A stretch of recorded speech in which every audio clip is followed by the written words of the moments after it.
wabarakatuh. Nama saya Elina Naflatul Zakiyah dengan NIM 121303041 dari kelas HTN 2A akan menyampaikan materi ilmu negara untuk menyelesaikan ujian akhir semester.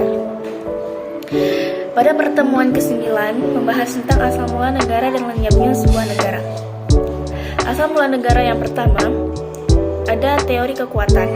Negara adalah sebuah perangkat atau alat bagi pemegang kekuasaan yang bertujuan untuk menertibkan masyarakat. Negara ini memiliki sifat seperti manusia, yakni mencapai tujuan walaupun dengan cara berkumpul atau berorganisasi yang sesuai dengan tugas dan juga perannya masing-masing.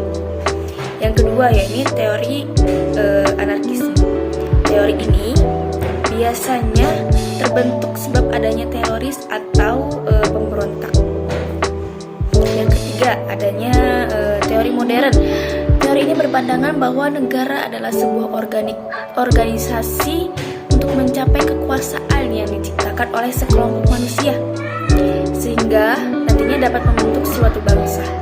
Negara terbentuk karena adanya kelompok masyarakat, sehingga membentuk bangsa dan keperluan akan adanya pemimpin gunanya untuk mengatur suatu bangsa tersebut. Yang keempat, pada abad pertengahan, konsep kekuasaan ini dikuasai oleh kaum agamawan, sebab pada masa itu banyak sekali lahir ketidakadilan di kalangan masyarakat. Selanjutnya, yakni teori hancurnya sebuah negara. Yang pertama, adanya teori organis. Teori ini berpandangan bahwa lenyapnya suatu negara disebabkan oleh dua hal. Yang pertama, disebabkan karena peperangan. Yang kedua, disebabkan oleh peperangan dan pada saat peperangan itu sumber daya pada suatu negara habis dan negara tersebut tidak dapat memulihkannya kembali. Pada akhirnya negara tersebut menyerahkan negaranya kepada negara pelawan dan akhirnya negara pelawan tersebut menang dan jadi pemenangnya. Yang kedua yakni teori anarkisme.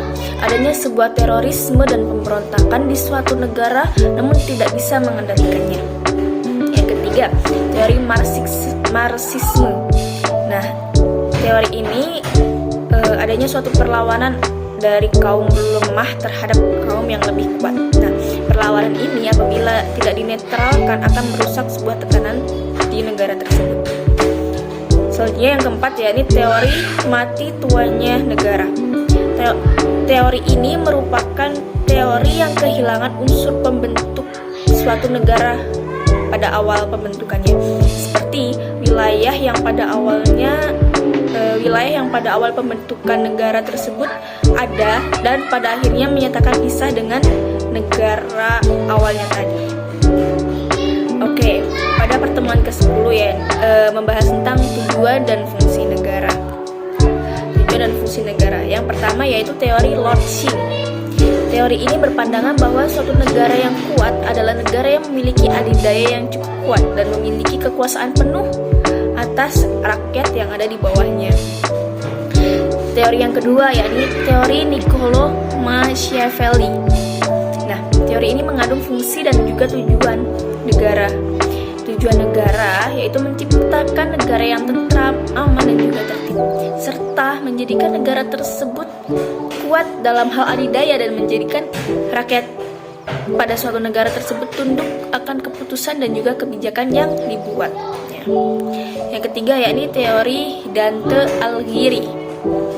Menurut Dante, negara yang memiliki tujuan serta perdamaian dunia dan memfokuskan agama yang dikendalikan oleh negara. Yang keempat yakni teori John Locke. Teori John Locke yaitu teori yang berpandangan bahwa negara itu membutuhkan suatu perlindungan atas hak asasi manusia. Selanjutnya, pertemuan ke-11 juga menjelaskan tentang tujuan dan fungsi negara. Tujuan dan fungsi negara selanjutnya berarti teori yang kelima, yaitu teori Immanuel Kant. Teori ini memandang bahwa tujuan dan fungsi negara adalah untuk memberikan kebebasan terhadap warga negara yang sifat diskriminatif ataupun kekuasaan. Yang artinya teori ini memberikan hak sepenuhnya terhadap warga negaranya untuk mengapresiasikan apa yang menjadi kehendak dan inspirasi untuk negara tersebut. Yang kedua, yang keenam, jadi pandangan paham sosialis. Fungsi dan tujuan negara pada teori ini adalah menciptakan sifat non-diskriminatif, ya, serta menciptakan nilai kesamaan di antara masyarakat sehingga tidak adanya kelas sosial di masyarakat. Selanjutnya yang ketujuh, yakni pandangan paham liberalis dan kapitalis. Paham ini merupakan antitesis sosialis. Paham ini memberikan keluasan sebebas-bebasnya terhadap masyarakat dan individu yang terdapat pada suatu negara tersebut, sehingga menekankan perindividualnya. Dan ada yang mengatakan bahwa yang kuatlah yang menang dan yang lemahlah yang kalah. Selanjutnya ini pandangan sosial demokrat.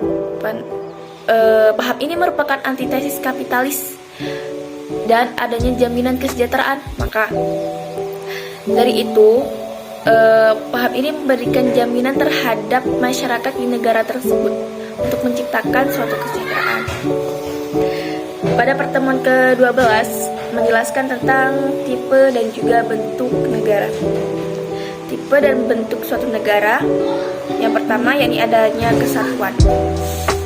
Model pemerintahan pada negara kesatuan ini ada yang vertikal, ada juga yang sentral, unification, dan juga mixed. Vertikal manajemen model ada di negara Inggris dan juga ada di negara Spanyol. Untuk sentral representatif model ada di Swedia, sentral representatif model ada di Swedia, Spanyol, dan Denmark. Unification model ada di Belanda. Kalau mixed model ada di Perancis. Nah, karakter pada negara kesatuan, jadi hanya ada satu konstitusi yang berlaku, satu pemerintahan di tingkat pusat, memiliki satu kewarganegaraan, memiliki satu pemerintahan lokal yang merupakan subdivisi pemerintahan pusat, dan yang terakhir dominasi pusat. Yang kedua, banyak sekali negara yang menggunakan sistem serikat, sebab negara tersebut memiliki heterogenitas yang tinggi serta wilayahnya luas dan juga memiliki kas. Namun adanya perasaan senasib antar bangsa dan negara sehingga terbentuklah sebuah ikatan serikat ini. Karakter pada negara serikat diantaranya yaitu hubungan antara pemerintah federal dengan pemerintah daerah, sifatnya yaitu koordinatif atau kooperatif, yaitu kewenangan yang bersifat eksklusif, susunan pemerintahan, kewenangan untuk menetapkan perpajakan, dan juga kebutuhan kerjasama amat minimal. Pertemuan selanjutnya yakni pertemuan yang ke-13, membahas tentang bentuk dan juga sistem pemerintahan. Yang pertama, autokrasi. Bentuk pemerintahan yang dikelola oleh satu atau sedikit orang namun memiliki kendali yang sangat besar dalam mengatur pemerintahan tersebut. Selanjutnya yakni oligarki, sekelompok orang yang menguasai negara tersebut. Siklus teori pada oligarki terletak pada sekelompok orang yang menguasai negara tersebut. Nah, monarki sama dengan autokrasi, namun monarki lebih kepada kerajaan. Siklus teori pada monarki ini adalah kekuasaannya dipegang oleh satu orang dan memiliki kepentingan. Yang kedua yakni republik, pemerintahan yang dikendalikan oleh masyarakat banyak. Lembaga pemerintahan ini dibagi menjadi dua, yaitu presidensial dan parlementer. Presidensial adalah kepala negara yang menjadi kepala negara pemerintahan. Pemerintahan tidak bertanggung jawab kepada parlemen, yaitu DPR. Parlemen dan pemerintahan adalah sejajar. Menteri-menteri diangkat dan bertanggung jawab kepada presiden. Dan eksekutif serta legislatif sama-sama kuatnya. Parlementer adalah kepala negara.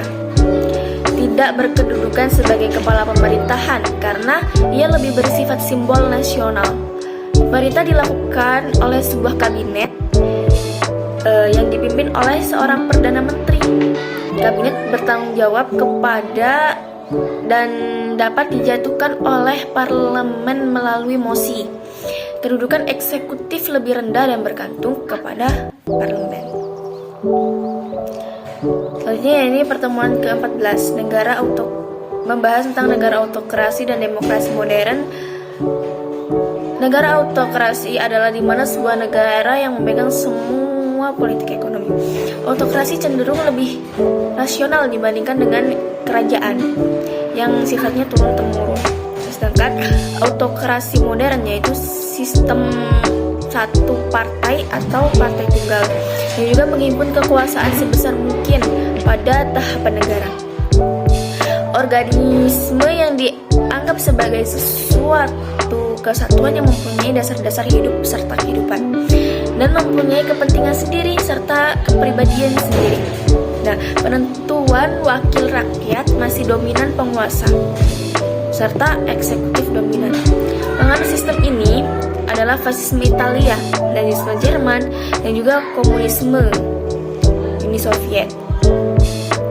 Jadi yaitu demokrasi modern. Demokrasi modern adalah sistem multipartai yang penyelenggaraan kekuasaan ada di tangan rakyat. Kumpulan atau kesatuan daripada para individu mempunyai peranan yang pokok yang harus menemukan dan mengusahakan kebahagiaan serta kesatuan negara yang diaturnya. Terus rakyatnya memiliki kendali penentuan wakil dan selanjutnya undang-undang dominan. Negara yang menganut sistem ini adalah Indonesia. Indonesia menganut sistem demokrasi modern. Pertemuan terakhir, yakni pertemuan ke-15, membahas tentang pelaksanaan pembatasan kekuasaan. Ada 3 macam mekanisme yang dilakukan dalam pembatasan sebuah kekuasaan. Yang pertama yakni langsung, yang kedua menambah atau memperkuat kekuasaan pihak yang diperintahkan, dan yang ketiga pengendalian kelaliman pihak penguasa dari masyarakat. Yang pertama langsung, pemilihan para penguasa. Semakin tinggi ambisinya, maka semakin besar potensi keseimbangan dan penyelewengan kekuasaannya, dan begitu sebaliknya. Pembagian kekuasaan misalnya mengurai agar tidak terjadi penumpukan di salah satu lembaga. Ada bagian-bagiannya dan porsinya masing-masing. Kontrol yuridiksionir, misalnya melakukan pengawasan secara terus-menerus. Yang kedua yakni menambahkan atau memperkuat kekuasaan pihak yang diperintah. Ini menunjukkan kekuatan agar tidak terjadi kesewenang-wenangan dalam amanah kekuasaan tersebut. Yang ketiga, ini pengendalian kelaliman pihak penguasa dari masyarakat. Hal ini dapat dilakukan dengan yang pertama, yakni pembatasan kekuasaan penguasa secara federalisme yang bersifat intern atau dalam negara internal. Nah, pembatasan kekuasaan penguasa yang diselenggarakan oleh penguasa secara internasional atau eksternal. Selanjutnya ada trias politika. Pertama teori ini dilakukan di Perancis ya pada abad ke-16 dan dikembangkan dengan beberapa aspek. Aspek yang pertama yakni fungsi diplomasi, fungsi pertahanan, fungsi keuangan, fungsi keadilan, dan juga fungsi pengawasan atau penegakan. Kedua yakni menurut John Locke trias politika itu terdiri dari 3 macam ya: legislatif, eksekutif, dan juga federatif. Yang ketiga menurut Montesquieu, trias politika itu terdiri dari legislatif, eksekutif, dan juga yudikatif. Sekian penjelasan saya ilmu negara dari pertemuan ke-9 sampai 15. Kurang lebihnya mohon maaf. Wassalamualaikum warahmatullahi wabarakatuh.